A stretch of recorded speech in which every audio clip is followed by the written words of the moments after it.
Yeah, gambling. The sweet, sweet pastime of slowly conditioning yourself to become less and less stimulated by huge numbers. It's kind of like YouTube in that way. And those of you who know me well know that I myself love to partake in gambling, Las Vegas being my favorite place to do so.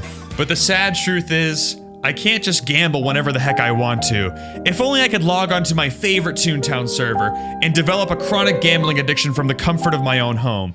Well, ladies and gentlemen, that day might not be too far off in the future because Toontown Gambling is coming to a private server near you.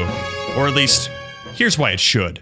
Now, the thing that must be addressed right out of the gate is, but Stuck, Disney would never approve of gambling being added to a Toontown private server. Gambling is for adults and does not have any place in a family-friendly environment such as Toontown. A gambling update could potentially make Disney shut down all of the private servers. Don't you care at all about Toontown's future? Yes, of course I do. But you are in fact wrong about your presumptuous claim. A lot of people have a misconception that gambling would be too off-color for a game like Toontown, but one example completely shuts down that entire argument: Nintendo.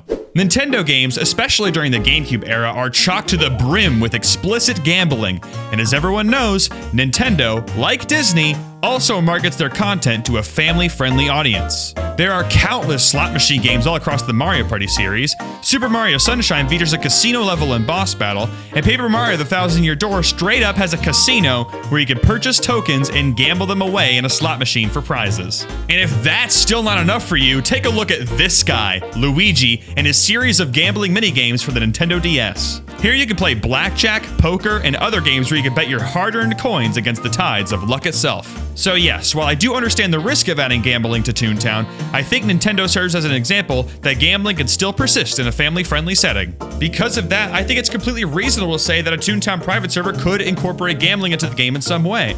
Even if it's something as stupid as a trolley game where you're gambling off jelly beans, it could work.